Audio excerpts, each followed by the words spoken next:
하나님께서 우리에게 주시는 말씀 같이 보겠습니다. 빌립보서 1장 12절에서 21절까지 말씀입니다. 제가 받들어서 읽겠습니다. 형제들아, 내가 당한 일이 도리어 복음 전파에 진전이 된 줄을 너희가 알기를 원하노라. 이러므로 나의 매임이 그리스도 안에서 모든 시위대 안과 그 밖의 모든 사람에게 나타났으니 형제 중 다수가 나의 매임으로 말미암아 주 안에서 신뢰함으로 겁없이 하나님의 말씀을 더욱 담대히 전하게 되었느니라. 어떤 이들은 투기와 분쟁으로, 어떤 이들은 착한 뜻으로 그리스도를 전파하나니 이들은 내가 복음을 변증하기 위하여 세우심을 받은 줄 알고 사랑으로 하나. 그들은 나의 매임에 괴로움을 더하게 할 줄로 생각하여 순수하지 못하게 다툼으로 그리스도를 전파하느니라. 그러면 무엇이냐? 거칠애로 하나 참으로 하나 무슨 방도로 하든지 전파되는 것은 그리스도니 이로써 나는 기뻐하고 또한 기뻐하리라. 이것이 너희의 간구와 예수 그리스도의 성령의 도우심으로 나를 구원에 이르게 할 줄 아는 고로 나의 간절한 기대와 소망을 따라 아무 일에든지 부끄러워하지 아니하고 지금도 전과 같이 온전히 담대하여 살든지 죽든지 내 몸에서 그리스도가 존귀하게 되려 하려 하나니 이는 내게 사는 것이 그리스도니 죽는 것도 유익함이라. 아멘. 하나님 말씀입니다. 빌립보서는 바울이 감옥에 갇혀 있을 때 썼던 말씀이라고 해서 옥중서신이라고도 이야기한다고 말씀드렸습니다. 빌립보 교회가 바울을 거의 유일하게 재정적으로 후원하는 교회였고, 그가 이렇게 매이고 고통을 당하고 있어도 한결같은 신뢰와 마음을 다하여서 바울을 지지하고 있었다. 그리고 바울은 그런 마음을 정말 귀하게 여겨서 빌립보서를 통하여 함께 가는 동력의 기쁨에 대해서 나누고 주님께서 이끌어주시는 것을 보고 알게 되었다라는 것에 대해서 우리가 지난 시간에 같이 보고 살펴보았습니다. 오늘 주님께서 바울을 통하여서 우리에게 이 본문 말씀을 통하여 말씀하실 때 바울의 기본적인 상태인 매임받은 것에 대해서 우리가 좀 그 상황을 보고 우리의 관계를 좀 살펴볼 수 있으면 좋겠습니다. 우리의 삶에 매인 것들이 많고 답답한 것들이 많을 때 하나님께서 바울을 통하여 우리에게 기도하게 하시고 보여주시는 것들이 있겠다라고 생각하게 되었습니다. 여러 가지 문제들이 있지만 그 믿음의 문제 그리고 우리가 당하는 여러 일들이 사실은 마음싸움이라는 것을 조금만 생각해 보면 알게 될 거라고 생각이 됩니다. 이 마음의 문제가 여러 일들이 있지만 마음이 무너지는 것, 답답한 것, 견딜 수 없는 것, 포기하게 되는 것, 이거 해결이 되지 않는다라고 생각하는 것. 믿음의 대부분의 문제는 이 마음 안에 있는 견고한 것들을 어떻게 다시 주님의 것으로 채워나가는가 하는 일들이 거의 대부분이죠. 그래서 이 마음에 어떤 일들이 있는고 곰곰이 생각해 보면 두려움도 있고 분노도 있고 좌절감도 있고 낮은 자존감도 있고 정말 그런 일들이 많이 채워져 있는 것을 보게 됩니다. 그래서 이게 순간적으로 천국 같은 삶을 살고 있어도 어느 한순간에 삐끗 그냥 두려움이 확 엄습한다든지 짜증이 한번 폭발한다든지 그러면 천국 같은 삶에서 바로 그냥 나락으로 확 떨어져 버리는, 도대체 어떻게 건사할 수 없을 만큼의 힘든 하루를 마감하게 되는 일들이 우리 삶에 굉장히 많죠. 우리가 매임받은 사람들이기 때문에 그렇습니다. 제가 병원에 입원했던 적이 있었습니다. 그때 제일 답답했던 일들이 뭐냐면 건강한 사람이라고 뭐 다친 데는 다리 부러진 것밖에 없는데 나머지는 다 멀쩡한데 잠을 엄청나게 많이 자고 나니까 그때부터는 지루해서 차라리 이게 더 힘들다 이런 생각이 들 정도로. 그런데 의사 선생님은 뭔가 이유가 있으니까 저를 거기다 잡아 놓은 거겠죠. 퇴원을 안 시켜주시는 거예요. 퇴원을. 제가 보기에는 아무렇지도 않은 것 같은데 그러면서도 내심 한쪽에 걱정되는 게 있는데 괜찮아요? 그러면서 퇴원을 안 시켜주시니까 괜찮은데 왜 퇴원을 안 시켜주는 거야? 아니 아무것도 아니에요. 괜찮아요. 그냥 쉬세요. 괜찮아요. 이렇게 얘기하시면 입원을 시킬 게 아니라 퇴원을 해서 쉬게 해줘야지. 병원에 이렇게 잡아놓으니까 걱정이 되더라고요. CT 뭐 이런 거 다 찍었는데 특별히 CT 찍고 그랬는데 결과를 안 알려주고 무조건 괜찮다는 거예요. 아저씨 괜찮아요. 뭐 그렇게 이만 얘기하시니까 알려달라고. 어떻게 괜찮은 건지 보여달라고. 찍었는데 비싼 돈 내고 찍었는데 보여주시고 그게 뭔지 알려주면 그러면 내가 괜찮은지 안 괜찮은지 이해가 될 텐데 괜찮다고만 얘기하니까 너무 그게 힘들더라고요. 어떤 과정과 그런 이유들에 대해서 보면 마음속에 있는 두려움이나 이런 변화들을 하나하나 구분해서 합리적인 이유들을 찾아가면 그러면 마음을 조금 더 다잡는 데에 도움이 많이 되더라고요. 쓸데없는 상상을 하지 않을 수 있죠. 내가 이렇게 일어났는데 이렇게 머리가 띵한 것이 약 때문이고 당연한 거야. 그러면 걱정할 이유가 없는데, 근데 갑자기 머리가 아프다든지 갑자기 심장이 아프다든지 이게 이유를 설명할 수 없기 때문에 더 힘들어지는 거거든요. 그런데 이제 의사 선생님들이 이렇게 하면 좀 아픕니다. 어디가 아플 거예요? 혹은 이게 한 며칠 동안 갑니다. 이제 그러면 내가 불편한 것은 그대로고 혹시 아플 수는 있어도 정상적으로 가고 있구나.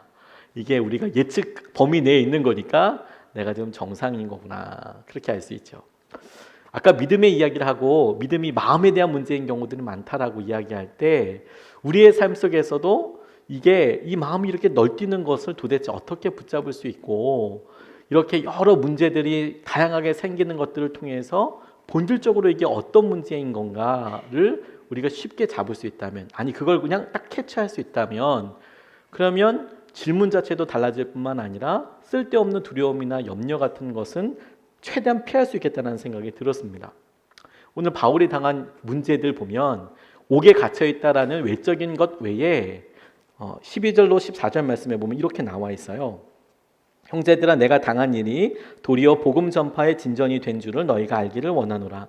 이러므로 나의 매임이 그리스도 안에서 모든 시위대 안과 그 밖의 모든 사람에게 나타났으니 형제 중 다수가 나의 매임으로 말미암아 주 안에서 신뢰함으로 겁없이 하나님의 말씀을 더욱 담대히 전하게 되었느니라. 바울이 자기에게 있는 여러 일들을 빌립보 교인들에게 설명할 때에 아무 일도 아닌 것처럼 설명하고 있지만 이 문제에 있어서 제일 중요한 것이 두 가지가 있어요. 겉으로 드러나는 문제 하나랑 그 겉으로 드러나는 문제 때문에 생기는 진짜 문제가 있습니다. 겉으로 드러나는 문제는 뭐냐면 그가 지금 갇혀 있다라는 거예요. 매여 있다. 그래서 불편하고 힘들고 복음 전파되는데 여러 어려움들이 있다. 이게 첫 번째고, 그 매여 있는 것 때문에 일어나는 두 번째 파생되는 진짜 문제라고 생각하는 것이 무엇이냐면, 그런 매여 있는 것과 동시에 배신의 문제가 있더라. 관계의 문제가 있더라는 거죠. 자기가 그렇게 말씀을 담대히 전파하고 이렇게 되어 있을 때 사람들이 그걸 보고 기뻐하고 좋아하고 심지어 그것을 이용하려고 하는 사람들이 늘어나게 됐다. 보이게 되었다라는 것이죠.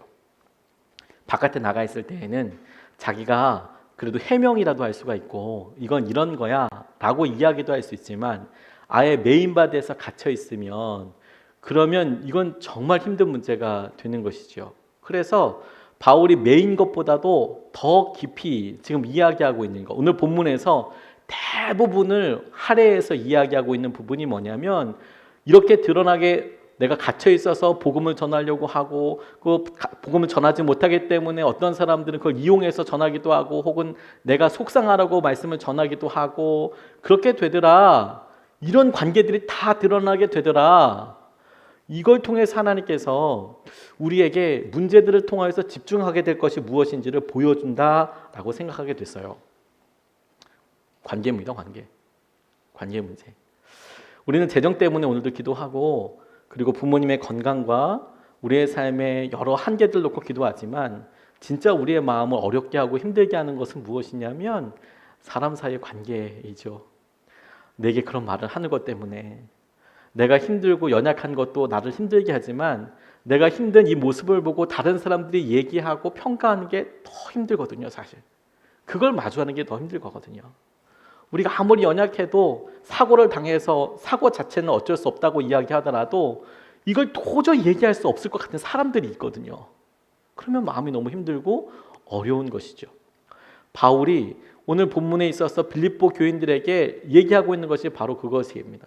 갇혀있는 게 겉으로 드러난 문제이지만 그 문제들 때문에 실제로 내가 겪고 있는 이 편지를 써야만 하고, 이 편지에서 첫 번째로 해명해야 될, 설명해야 될 게 뭐냐면 그렇게 해서 드러나는 이 관계의 여러 문제들에 있어서 나타나는 바가 무엇인가 하는 것이죠. 15절로 17절 말씀이 지금 바로 그 얘기를 하고 있습니다. 어떤 이들은 투기와 분쟁으로, 어떤 이들은 착한 뜻으로 그리스도를 전파하나니 이것은 내가 복음을 변증하기 위하여 세우심을 받은 줄 알고 사랑으로 하나 그들은 나의 매임에 괴로움을 더하게 할 줄로 생각하여 순수하지 못하게 다툼으로 그리스도를 전파하느니라. 이렇게 나와 있어요. 관계가 드러나게 되더라. 사람들 마음에. 우리의 마음속에 여러 문제, 어려움들, 하나님 이게 해결되면 될 것 같아요 라는 생각에 그럼 내가 이거 사람이군요. 누구인가요, 주님? 제가 누구를 두려워하는 건가요? 다른 말 하는 사람들 때문에 힘들어하는 것이 있다면 이거 내 마음속에 그가 누구인지 찾아야 하는 것이죠. 관계의 문제가 정말 힘들더라고요. 재정적인 어려운 일을 당하면 돈이 없어서 힘든 것도 있지만 돈 때문에 사랑하는 사람한테 어려움을 준다는 게 너무 견디기 어려워요. 저 혼자 괴로운 건 괜찮은데 저 때문에 다른 사람이 힘든 걸 보니까 이 마음이 너무 어려운 거죠. 이렇게 살고 싶지 않으니까. 오랫동안 아파도 아픈 것도 너무 억울하고 힘들지만 제 옆에 힘들어하는 사람들 때문에 더 마음이 아프더라고요. 제가 70대 넘으신 할머니들 성가대를 지휘한 적이 있었거든요. 너무 쉬웠습니다. 이분들은 그냥 무조건 처음서부터 찬송가를 시간 되는 데까지 계속 반복해서 부르면 돼요. 어차피 음은 같기 때문에 그렇게 반복해서 불러드리는 이유는 뭐냐면 가사 때문에. 가끔 글을 모르시는 분들이 계세요. 글이 안 보인다고 주로 우기시지만 왜 글을 모르신다고 생각하게 됐냐면 가끔 찬송가를 거꾸로 드시거든요. 이제 그러면 이제 아는 거죠. 이분이 글을 모르시는 거구나. 안 보인 제목은 그래도 어렴풋이 보일 텐데 이제 그거 펴놓고 아무렇게 하시니까 찬송가 거꾸로 들어 있는 거 보면 글씨를 모르시는 거구나. 그러니까 알게 되죠. 그런데 이분들이 처음에는 그냥 손주처럼 이렇게 편하게 대하시다가 문득 이제 자기 마음 안에 있는 진짜 어려움들을 갖다가 농담 반처럼 이렇게 폭 내세요. 그게 뭐냐면 자기는 돌아가실 때 하늘나라 가실 때 깨끗하게 돌아가시다고. 끝까지. 제일 무서운 게 치매. 이거 걸리지 않게 해달라고. 왜 그러시냐? 암도 두렵고 죽는 건 사실 다 겁나지 않습니까? 그런데 이 할머님들이 치매를 제일 두려워하시는 거예요. 내가 사랑하는 아들들, 며느리도 이렇게 있지만 내가 벽에다가 이거 엄한 거 칠하고 이렇게 하는 건 싫다. 나 이거 하는 거 너무너무 두렵다. 이걸 두려움으로 이야기하시더라고요. 그러니까 우리가 그냥 몸만 건강만 이야기하는 것이 아니라 사실 그것 때문에 일어나게 되는 여러 주위의 관계들이 더 힘들고 어려운 것이죠. 근데 이게 거의 모든 조직과 관계에 진짜 문제가 되더라고요. 제가 선교사님들 삶을 이렇게 보다가 깜짝 놀랐던 것이 뭐냐면 저는 지난번에 한번 선언목자교회에서 금요 성령 집회 때 예멘에서 오신 선교사님들이 하신 간증이 제일 기억에 많이 남아요. 이분들이 우리 교우분들이 간절히 기도하면서 살려달라고 기도 오랫동안 하셔서 기가 막히게 드라마처럼 이렇게 탈출하게 되셨거든요. 예멘에서 오셔서 본인들에게 있었던 여러 간증들을 나와서 간증하시는데 그 간증들 중에서 많은 내용들이 어떤 내용이었냐면 관계에 대한 문제더라고요. 그러니까 포탄이 막 떨어지고 그 포탄이 떨어지는 것 때문에 안전한 지하 벙커 같은 곳에 있게 되고 그리고 함부로 돌아다닐 수 없으니까 나올 수 없어서 거기서 오랜 시간을 보내게 되고 비행기가 뜰 때까지 혹은 올 때까지 기다려야 하니까 그 시간을 또 기다려야 하는 이런 긴 시간 동안 이 좁은 공간에 여러 사람들이 오밀조밀 있다 보니까 먹을 거, 잘 거 이런 것들이 너무 힘들더라는 거죠. 너무 힘들더라. 근데 그걸 솔직하게 간증 시간에 그렇게 나누는 거예요. 폭탄 떨어지는 것보다 그게 더 무서웠다고, 그게 더 힘들었다고. 제가 그거 보고 그렇지, 선교도 사실 관계나 어려움들 때문에 힘들고 낙담할 수도 있겠구나라는 생각을 하게 됐습니다. 수요일날 김명구 교수님이 이렇게 오셔서 말씀 전해주시는데 그런 비슷한 얘기를 또 하시더라고요. 1907년에 대부흥운동이 일어날 때 그 즈음에 성도님들에게 있었던 강력한 회개의 영만 사람들이 생각을 하지만 실제 문헌들을 보면 그때 교단들이 폭발적으로 부흥하기 시작하면서 많은 싸움들이 있었다는 거예요. 많은 싸움들이. 지도자들끼리 그렇게 하면 안 된다, 이렇게 해야 된다, 이게 맞다, 아니다, 이렇게 해야 한다. 이런 일들도 사실 같이 있었다라는 거예요. 그래서 거기 가운데 왜 이게 이대로 되지 않을까? 하나님의 뜻은 이게 맞는 것 같은데 왜 저 사람은 이걸 못 알아듣는 걸까? 왜 저 교단은 그럴 걸까? 이런 이야기들이 있었지만 그런데 거시적으로 멀리서 이렇게 보는 사람들은 이건 성령님만이 하실 수밖에 없는 일들이 일어나게 되는 것을 보았다. 그러니까 부흥하고 은혜가 있고 그리고 어떤 우리의 삶에 있어서 주님께서 이끌어 가시는 그런 경우에도 문제가 있다면 그거 관계에 대한 문제인 거구나. 믿음과 능력에 대한 문제가 아니라 내가 누군가를 풀어야 할 것, 누군가가 하나님께서 하시는 것들로 꼭 봐야 될 것을 주님께서 강조하시고 눈을 열게 해주시는 것이구나. 한 번은 남편이 도박으로 인하여서 너무 힘들어하는 전화를 받은 적이 있습니다. 문제는 남편의 삶. 그래서 남편까지도 만나게 됐습니다. 만나서 이야기를 하는데 뭐 안에 있는 이야기도 다 이제 하기 시작하죠. 아내분은 전화로 이야기를 하고 남편을 직접 만나서 이야기를 하는데 아내분이 전화로 하시는 이야기가 뭐냐면 처음에는 재정적으로 많이 잃었다. 많이 날려버렸다. 이게 3번 걸린 거예요. 3번. 2번이나 기회를 줬는데 3번이나 이렇게 해서 집을 이제 옮겨야 될 상황이 된 것 같다. 학원도 닫아야 될 것 같고 안 되겠다. 그런데 너무 힘든 내용이 진짜 뭐냐? 못 믿겠다. 내가 이제 남편을 이제 못 믿겠다. 그러니까 자기가 크리스천이어서 예수님을 믿으니까 그러니까 가정을 유지해야 되는 것도 알고 아이들도 어리고 또 많고 애들 키워야 되는 것도 알겠고 우리 남편 착한 것도 알겠고 이거 하나 빼면 다 괜찮은데 계속 어렵고 힘든 게 뭐냐면 못 믿겠다. 깊이 들어가면 관계의 문제가 우리 가운데 끊임없이 있게 되는 것이죠. 그런데 여러분 이런 관계의 문제에 있을 때 이게 그렇구나 삶에 있어서 어려운 것이 관계의 문제인구나 라고 할 때 길게 설명한 이유가 뭐냐면 이게 진짜 관계의 문제라는 것을 깨닫게 된다면 누구와의 관계의 문제냐? 이 주님과의 관계의 문제라는 것을 깨달아야 한다는 거예요. 18절 말씀에 보면 그러면 무엇이냐? 거칠애로 하나 참으로 하나 무슨 방도로 하든지 전파되는 것은 그리스도니 이로써 나는 기뻐하고 또한 기뻐하리라. 이렇게 이야기하고 있습니다. 바울이 이렇게 이야기한 이유는 뭐냐면 자기가 갇혀 있어서 전도하지 못했는데 내가 전도하지 못할 때 어떤 사람은 나를 기쁘게 하려고 전도하고 어떤 사람은 나를 마음으로 상하게 하려고 좌절시키려고 그렇게 악의적인 마음으로 전도를 하지만 어찌됐건 간에 그리스도가 전도되니까 좋은 거 아니냐 이런 이야기를 하고 있는데 바울에게 있어서 그 사람과의 관계가 쉽지 않았겠죠. 기왕이면 좀 예쁘게도 할 수 있는데 그렇게 꼭 얄밉게 그렇게 생색을 낸다든지 꼭 그렇게 한마디 해가지고 힘들게 하고 어렵게 하는 사람들이 있잖아요. 그리고 사람들이 꼭 얘기해서 전도 있게 되고 이끌어가고 그러면 좋은데 그걸 굳이 꽈서 이야기하고 이런 사람들이 있는데 바울은 그것을 어떻게 연결했냐면 그런데 결과적으로 보니까 내가 원래 하려고 했던 복음 전파가 이루어지고 있네. 저는 이걸 이렇게 적용했어요. 바울이 이 모든 되어지는 일들을 주님께서 내게 주신 맡긴 일을 내가 수행하고 그 일이 드러나게 되는 것, 다시 말해서 주님과의 관계에 있어서 변함없는 것을 통해서 안심할 수 있는 거구나. 그래서 주님께서 내게 맡기신 일이 일어난다면 괜찮다.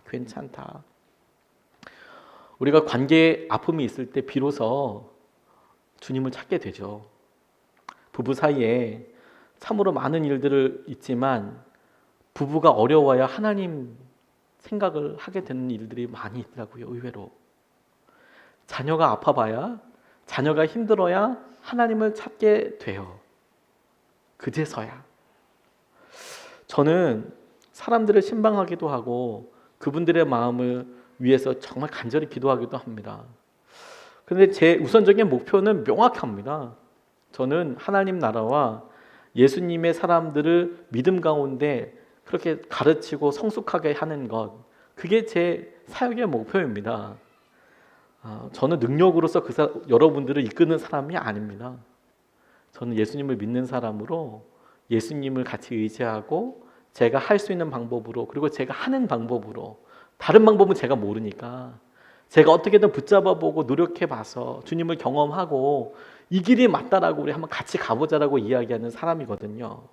그런데 이제 가끔은 제게 다른 목적을 원하시는 분들이 계세요. 정확한 정보나 지식이 도움이 될 수 있는 면도 있겠죠. 그러죠? 복음을 단순히 믿고 순종하는 것이 근데 우리에게 제일 중요한 방법이라는 것을 자꾸 잊어버리세요. 제게 오셔서 가끔 제 설교를 듣고 그리고 제가 하는 말들을 듣고 지금 그 얘기를 우리 남편한테 해달라고 지금 딱 그 얘기를 우리 애들한테 좀 해줬으면 좋겠다고 이렇게 이야기하시는 분이 굉장히 많습니다. 굉장히 많습니다. 지금 목사님 그렇게 생각하시는 것이 우리 애한테 정말 딱 필요해요. 딱 필요해요. 얘기해 주세요. 근데 얘기해 보면 그런 상황이 또 아닌 경우도 있거든요. 한번 선한목자교회에서 이렇게 있는데 저랑 평소 때 참 친밀하게 지냈던 집사님 한 분이 갑자기 다가오시는 거예요. 아들 얘기를 하시면서 아들 좀 만나달라는 거예요. 얘가 어떻게 감당이 안 된다고. 신학교를 들어갔는데 신학교 가서 이게 막 폭발한 거예요. 그래서 막 자기의 삶에 있어서 어렵고 힘든 시기를 정말 이렇게 그늘을 통과하고 있는 겁니다. 정면으로. 그런 경우들이 왕왕 있거든요. 본인이 바르게 살려고 했는데 안에 있어서 좌절감을 느끼게 될 때 어떨 때는 방황을 통해서 표현을 하기도 해요. 신학생들 가운데 부끄럽지만 다 그런 건 또 아니지만 그렇게 표현하는 친구들도 있어요. 근데 아빠가 보기에는 이게 말이 안 되는 거죠. 고등학교 때까지만 해도 진짜 신앙생활 열심히 했는데 다른 학교도 아니고 신학교에 갔는데 얘가 완전히 뒤집어지고 있으니까 이건 뭐 어떻게 말도 안 되고 그리고 이제 뭐 어떻게 할 수도 없으니까 하다가 제가 목사님 아들이기도 하고 방황을 하기도 했다고 얘기하고 그러니까 목사님 한 번만 만나달라고 그래서 저를 끌고 가시는 거예요. 마침 아들을 그 뒤에다가 데려다 놨어요. 저를 제 하는 그 말을 듣게 하려고 얘한테 말 좀 해달라고. 근데 얘가요 벌써 딱 이러고 있는 겁니다. 딱 이러고 한마디만 해봐라. 나 이제 그러면 으아 이러고 일어난다 이런 느낌으로 애가 술이 안 깬 건지 아무튼 이게 딱 이러고 이렇게 있는 거예요. 딱 눈빛 보면 알죠. 그 눈빛이 벌써 이제 부리부리하고 이거 잘못 건드리면 근데 사실 저는 그런 사람도 너무 잘 알거든요.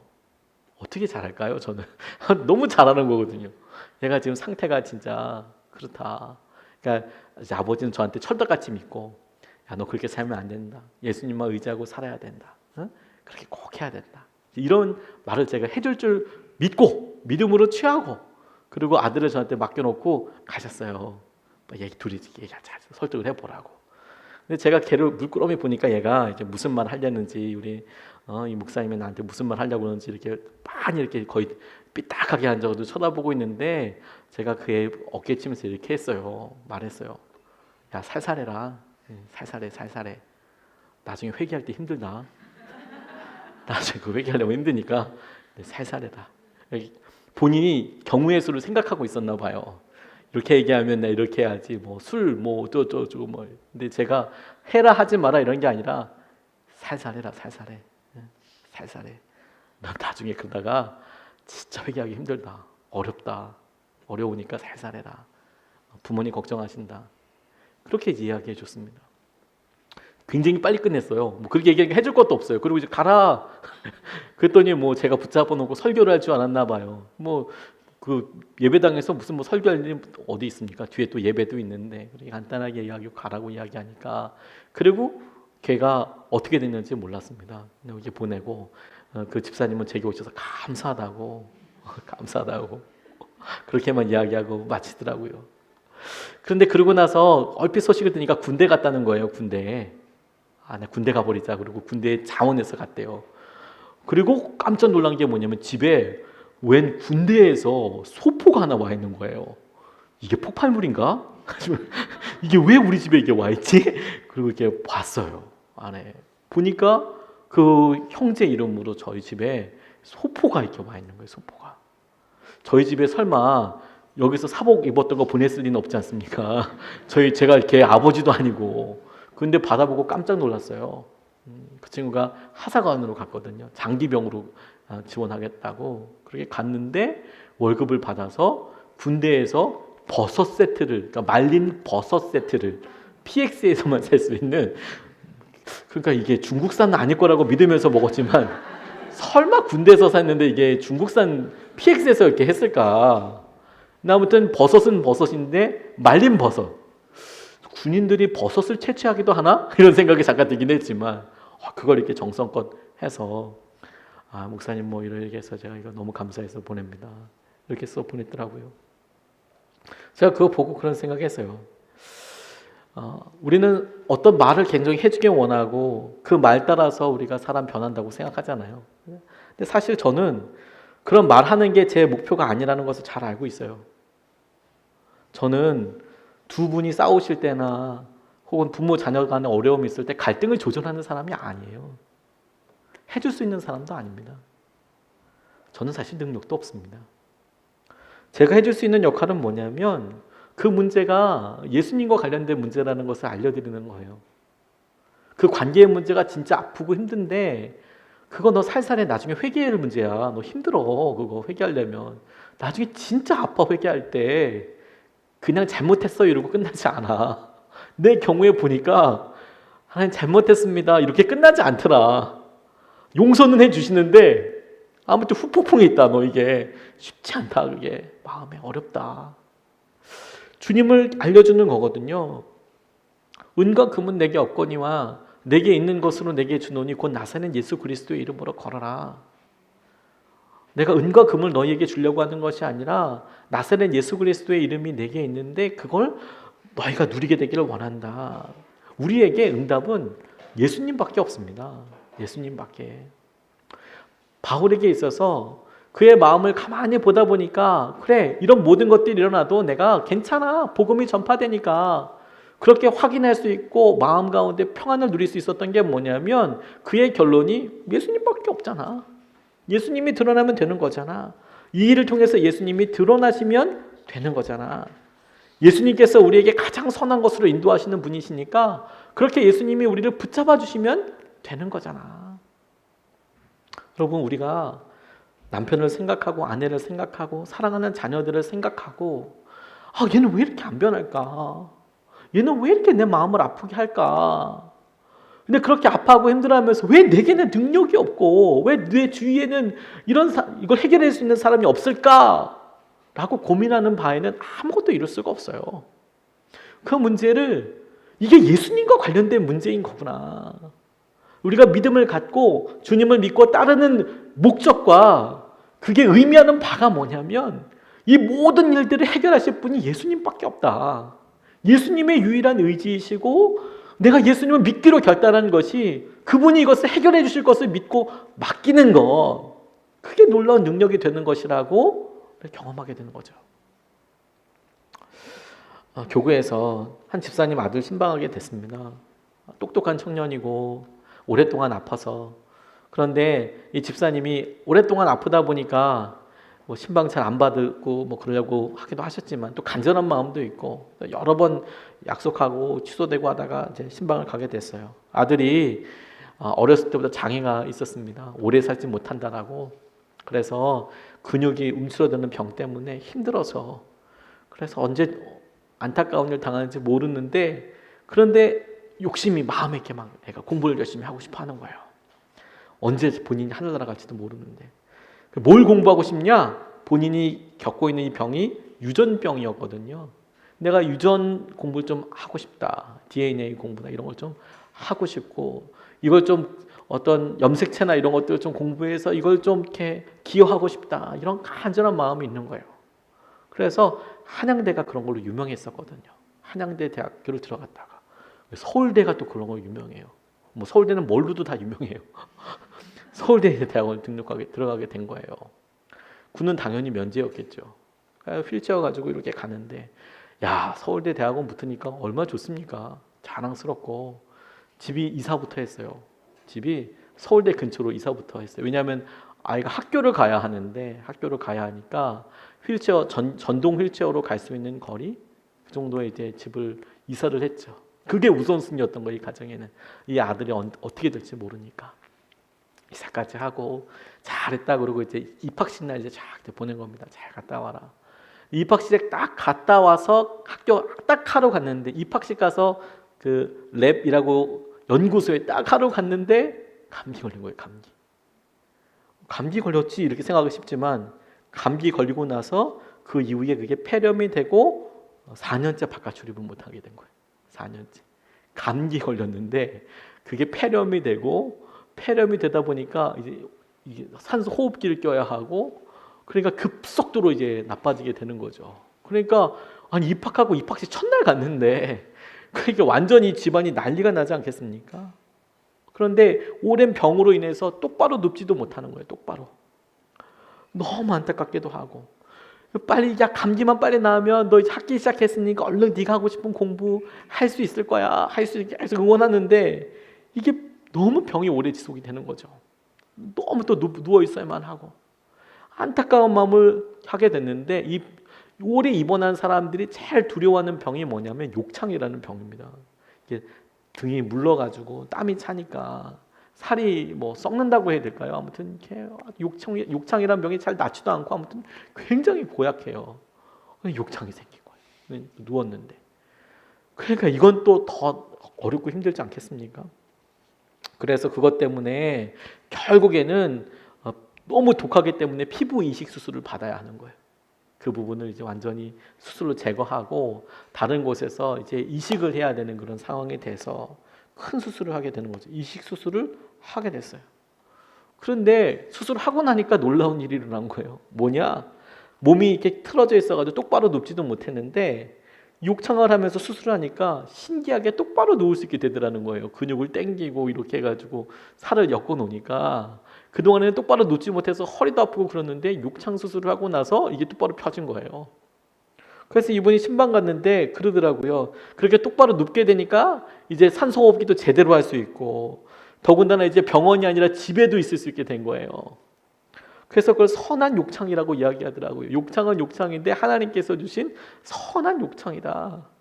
그런데 그렇게 고백하게 되는 게 엄청난 거 아닙니까?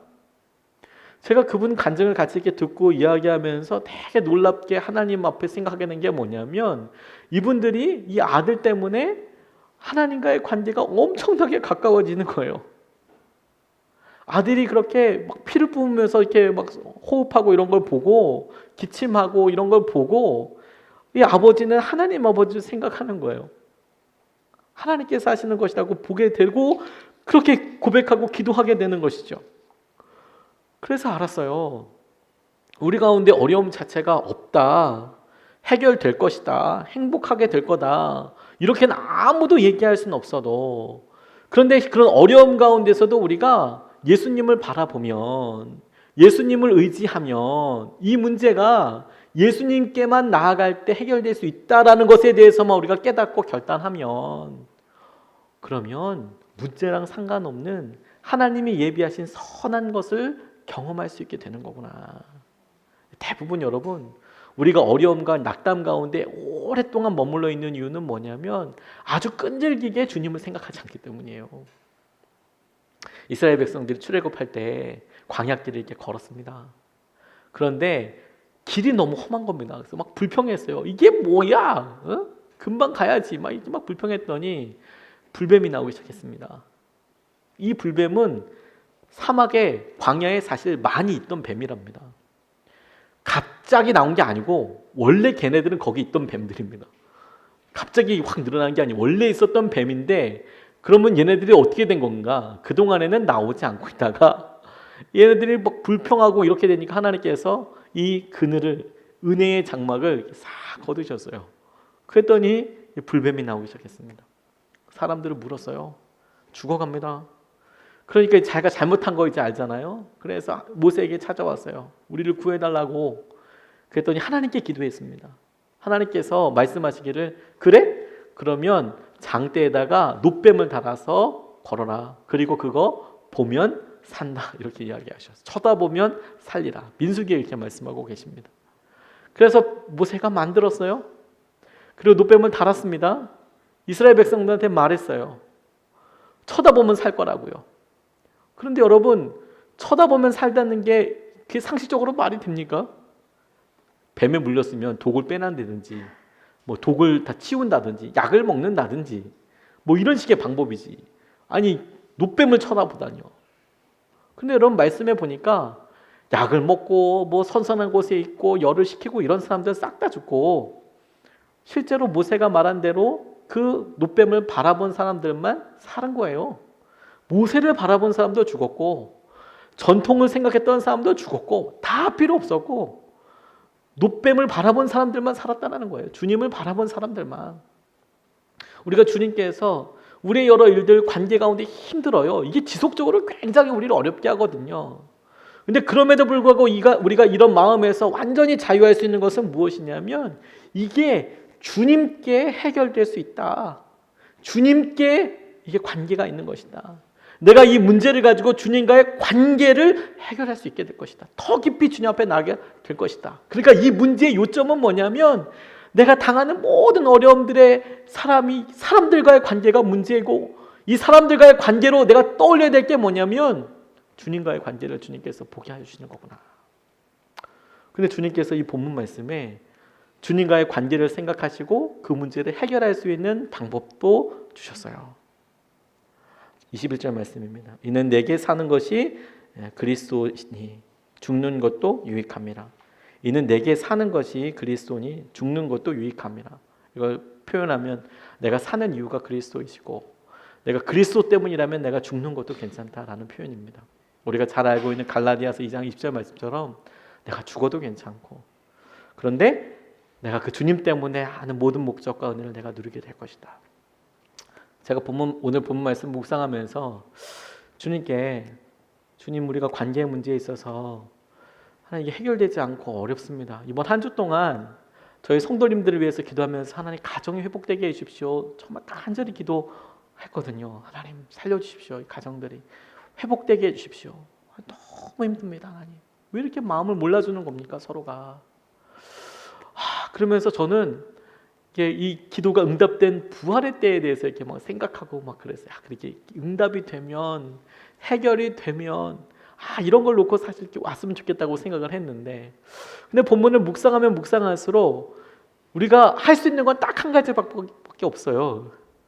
우리가 부활하는 건 우리 스스로 할 수 없거든요. 그건 주님이 살려주셔야죠. 근데 우리가 스스로 결단하고 할 수 있는 건 딱 한 가지밖에 없습니다. 죽는 거. 예수님과 함께 죽는 거. 예수님과 함께 부활하는 건 우리가 할 수 있는 영역이 아니에요. 그건 주님과 함께 죽는 사람을 살려주시는 거고요.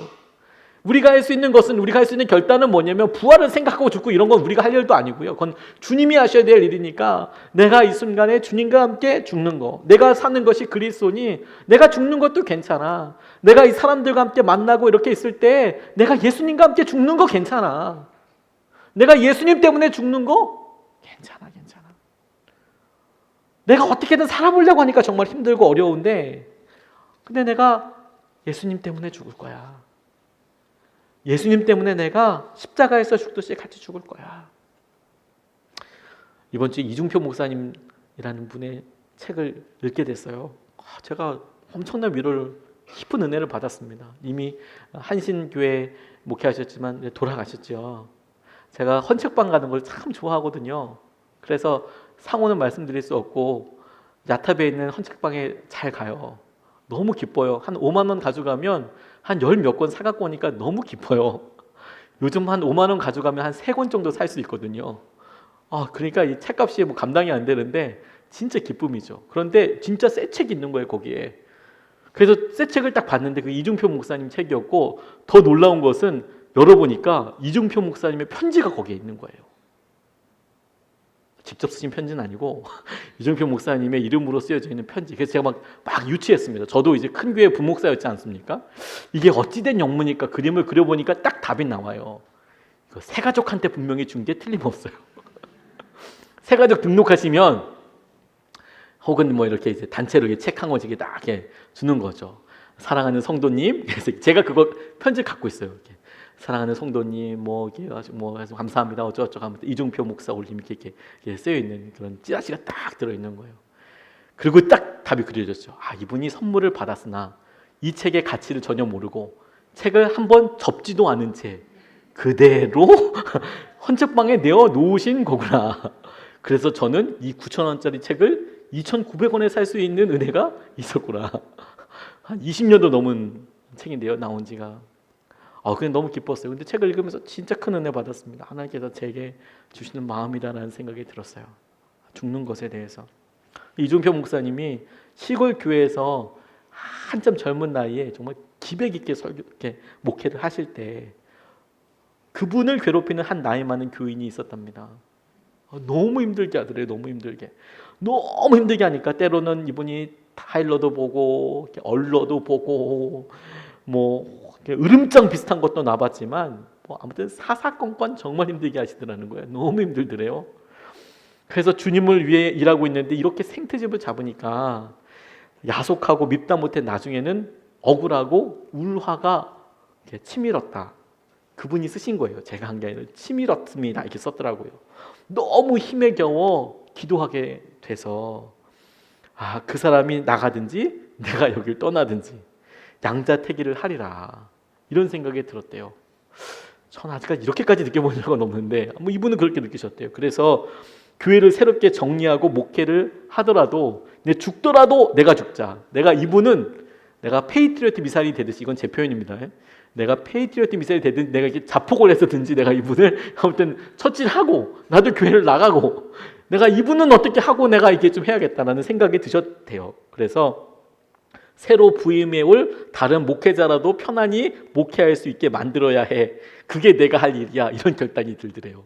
내가 이분은 어떻게든 내가 아무튼 목회를 7일 하든 어떻게 하든 내가 나갈 생각으로 이분을 해야 되겠다. 그래서 엄청 기도하셨답니다. 하나님 아버지 그 사람을 다른 곳에 보내주옵소서.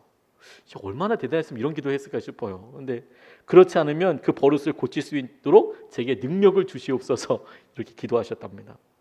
그 부르짖음이 처절했대요.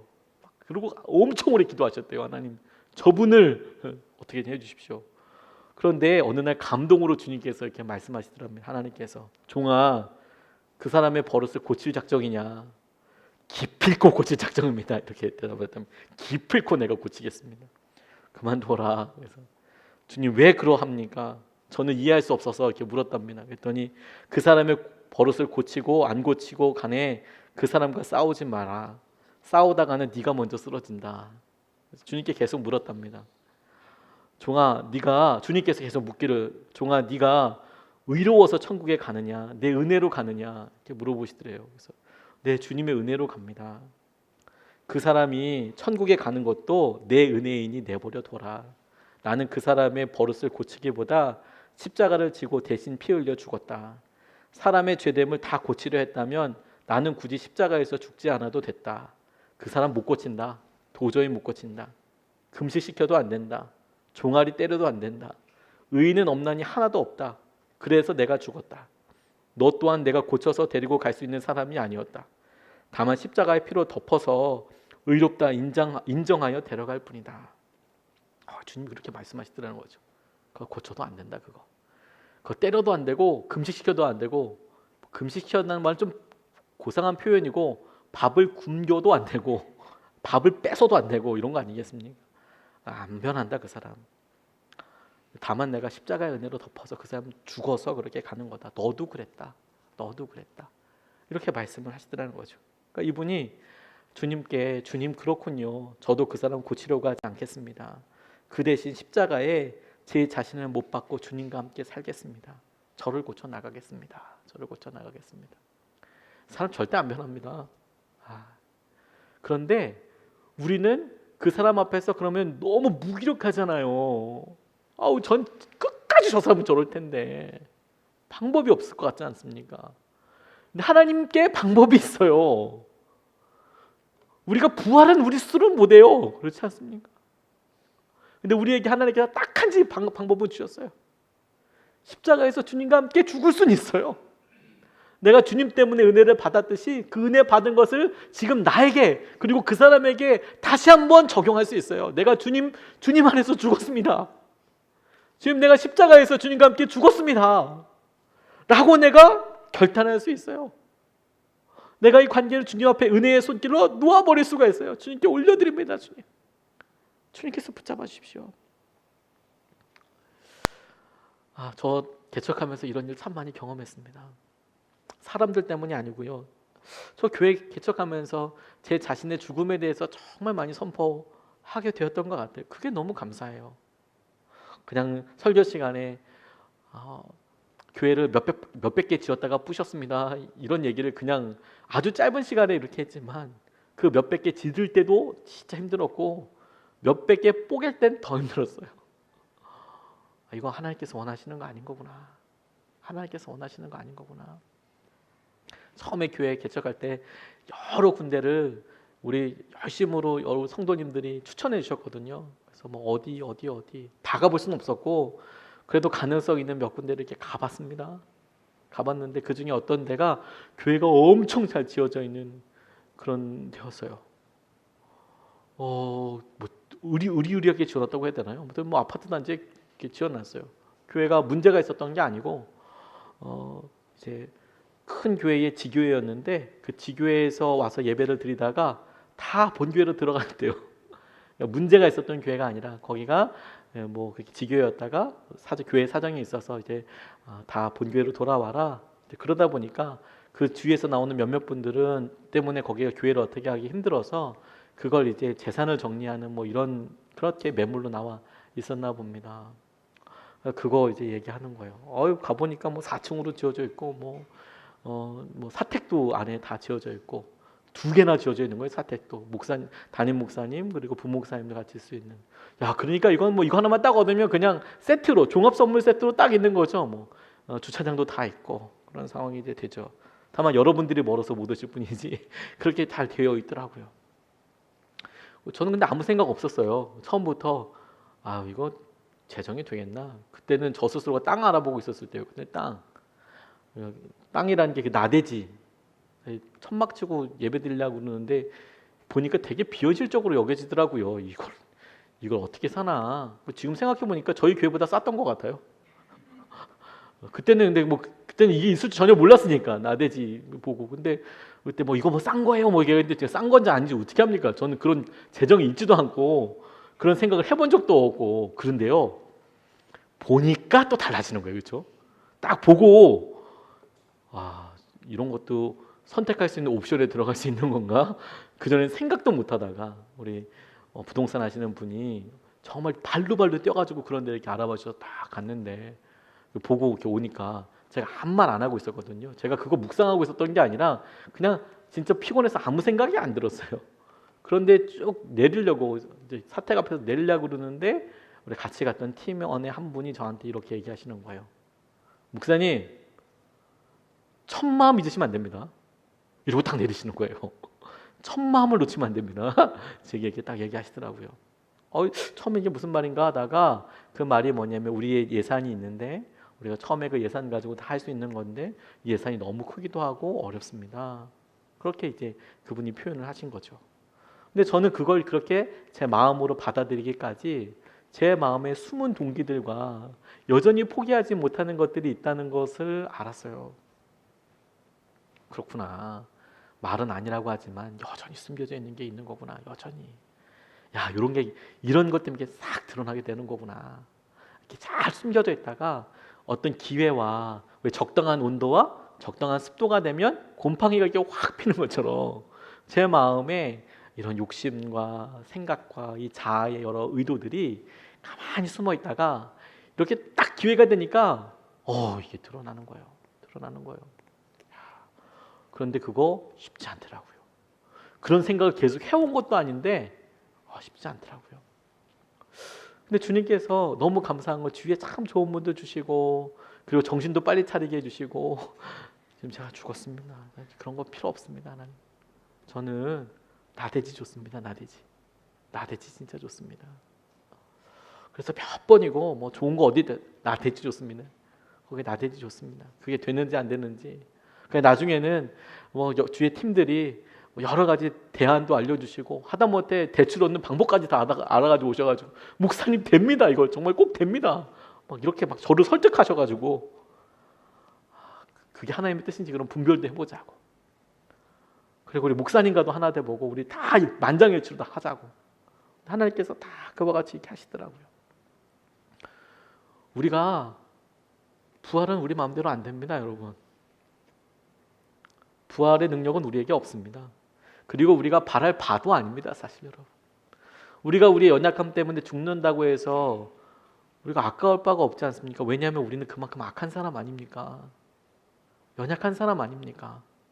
근데 주님 말씀 때문에 우리가 죽어서 그대로 죽는다면 그럼 순교 아닙니까? 그대로 내가 그 사람 때문에, 주님을 사랑하는 것 때문에, 주님 말씀 때문에 내가 죽었다면 그럼 그거 숭배 아닙니까?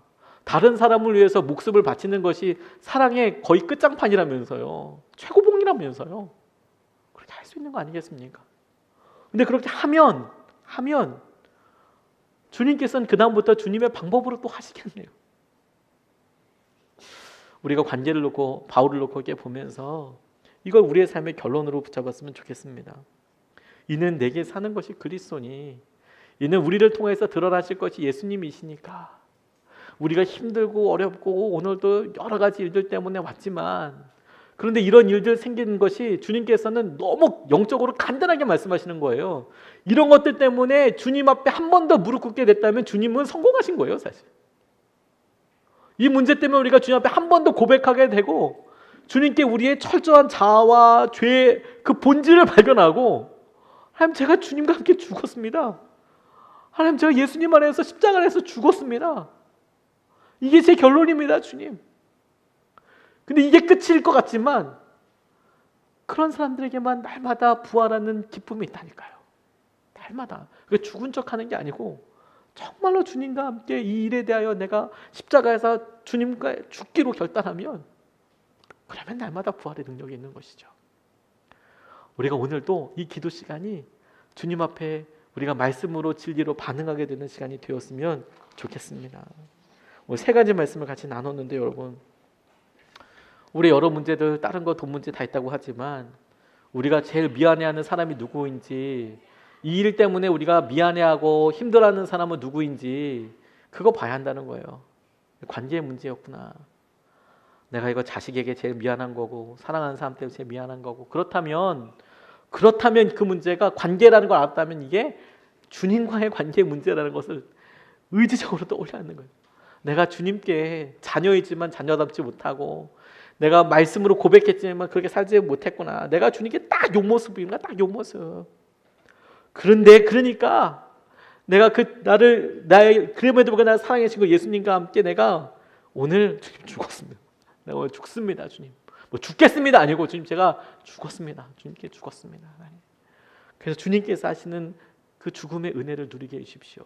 기쁨을 누리게 해주십시오. 우리 같이 찬양하고 이 시간에 같이 기도하고 싶습니다. 내 안에 사느니, 우리 같이 찬양하시겠습니다.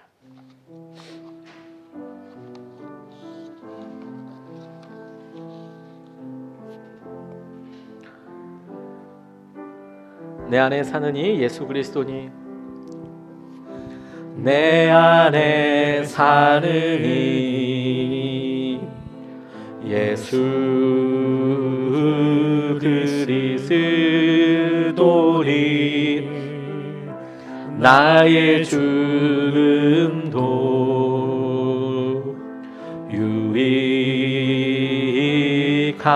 유익함이라.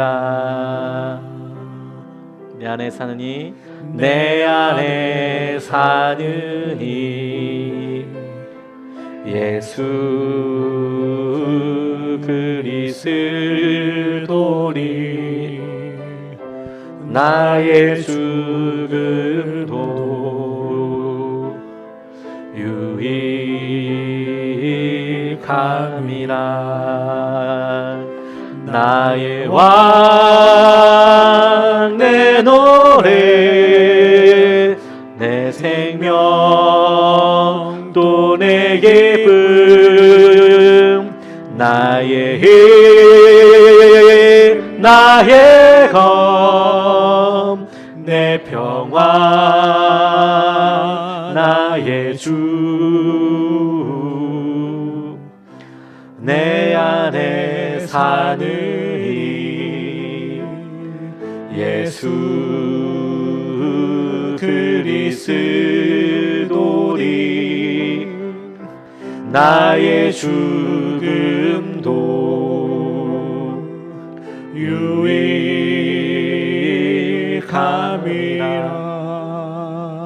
우리가 세 번 나눠서 기도할 텐데, 첫 번째는 감사 기도를 좀 드리고 싶습니다. 그러니까 첫 번째 감사하는 이유가 뭐냐면, 관계의 문제로 연약함을 깨닫게 해주니 감사하다라고 고백하고 싶습니다. 관계 때문에 사실 우리의 마음이 너무 아픈데, 자녀 때문에 진짜 힘들고 배우자 때문에 정말 터질 것 같이 힘들 때도 있고, 하나님 이 재정 때문에 관련된 이 몇몇 사람들 때문에 막 심장에다 타는 것 같이 힘들 경우도 있는데, 그 사람이 오늘의 간절한 기도 제목인데, 우리가 그럼에도 불구하고 감사할 수 있는 것은, 주님, 그런데 우리가 정말 이런 사람들 아니면 너무 교만해서 우리가 연약함 자체를 깨닫지 못하고 주님 앞에 무릎 꿇을 생각 자체를 하지 않는 사람들인데, 주님 그래도 이렇게 나와서 깨닫게 해주시고 알게 해주셔서 감사합니다. 하나님, 우리가 기도하기 전에 우리의 연약함을 감사합니다. 주님, 우리가 이렇게 너무 아프고 힘듭니다. 정말 솔직히 너무 힘듭니다. 지금 연약함을 그래서 깨닫게 해주셔서 감사합니다. 하나님, 먼저 우리가 이 문제에 대해서 이성적으로 이해가 돼서 감사하는 게 아니라 그냥 감사의 고백으로 오늘 우리가 기도해야 될 사람들, 어려움들에 대해서, 우리 자신의 여러 환난과 기도 제목과 어려움들에 대해서 일단 먼저 우리가 의지적으로 믿음을 써서 감사합니다. 주님, 감사합니다. 연약함을 깨닫게 해주셔서 감사합니다. 이 관계의 문제로 연약함을 알게 해주셔서 감사합니다. 우리가 먼저 우리 주님 앞에 감사로 주님 앞에 기도하며 나아가겠습니다. 기도하겠습니다. 아버지 하나님,